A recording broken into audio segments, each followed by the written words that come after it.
Fourth round on, and he had a bad cut in his left eye lid back in the fifth round, and since then, Vorpin has just dictated the pace of the fight. He's throwing better combinations.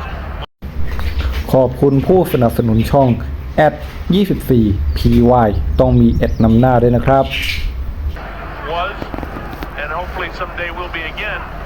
But I don't think this night is going to be his night.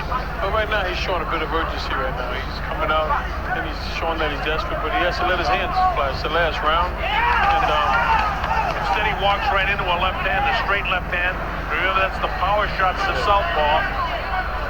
And he's very puffy below the right eye as well, although the cut's in the left eye. Oh, big looping left hand. Power shot. Danny able to stay on his feet all right, but he felt it. Bleeding from the nose, bleeding from the left eye. Right eye almost shut. Vorpin just beating him up right now. He's taking him to school right now. I mentioned I've done several of Vorpin's fights, and this is the best I've seen him look against a real good fighter.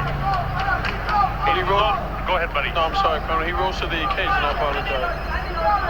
He really has. He's fighting a terrific fight. But Danny is no slouch himself. Get that smile on his face now. He knows that he's in great command right here. He'd be smart now to just tap this guy.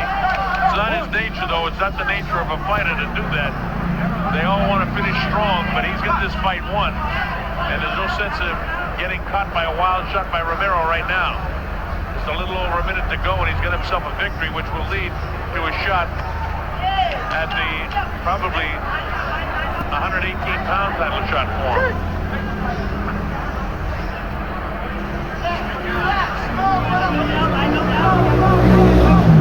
This fight was originally scheduled for as far back as June. Postponed a couple of times while Danny got his contract squared away. He had some contract problems. He got that all squared away. And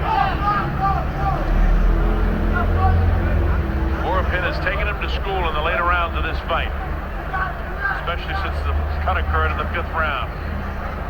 Inside of 30 seconds to go now in the fight, Vorpin continues to beat him to the punch.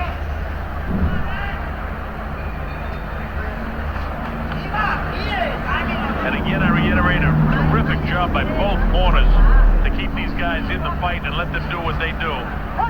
Vorpin just hangs on. He's got that look of confidence in his face. He knows boxing is his way. We need more warriors like these two guys in boxing. A little sloppy at this stage right now, but there's the bell ending a very, very tough, hard-fought battle for both guys. But that, my friends, should be a Vorpin landslide score.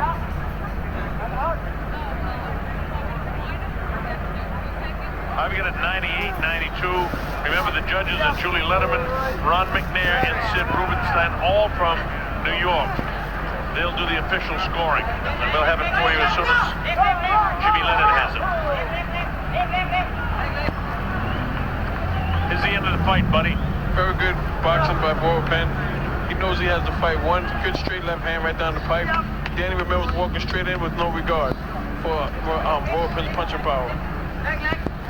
And that's one thing, buddy, that you said throughout the course of the fight, that he was positioning himself wrong, getting in front of him, yes, moving straight back, moving straight in, not getting the angles that he needs to get. He can get away with that against some fighters, but not a guy with this kind of quality, and a guy that can fight and box as well as Vorpin did, and is equally as tough as Danny Romero was Vorpin tonight. It's bad enough fighting the southpaw, but when you fight a southpaw that can fight and that's smart, you got a lot of trouble on your hands. And we mentioned during the course of the fight that Danny has had tremendous success against southpaws. He was 11-0 prior to tonight. I think that's going to move to 11-1 unless something really strange happens on the judges' scorecard. Again, I've got it 98-92 in favor of Vorpin, but my score doesn't count. It's only an indication. Vorpin told me he was dedicating this fight to the King of Thailand, King Phumiphan Adulyaday. And King Adulyaday was actually born in the United States. As the King of Thailand's father attended Harvard University outside of Boston in Cambridge, Massachusetts. And he was born, and he's very, very loved in Thailand. And so let's get the decision and make it official. Gentlemen, after 10 rounds of action, we go to the scorecard as we have a majority decision. Here are the score totals. Judge at ringside, Sid Rubenstein, scores about 95 to 95, even a draw. Overruled by judges, Julie Letterman scores about 96 to 94. Ron McNair scores about 97 to 94 in favor of the winner, Ratanachai.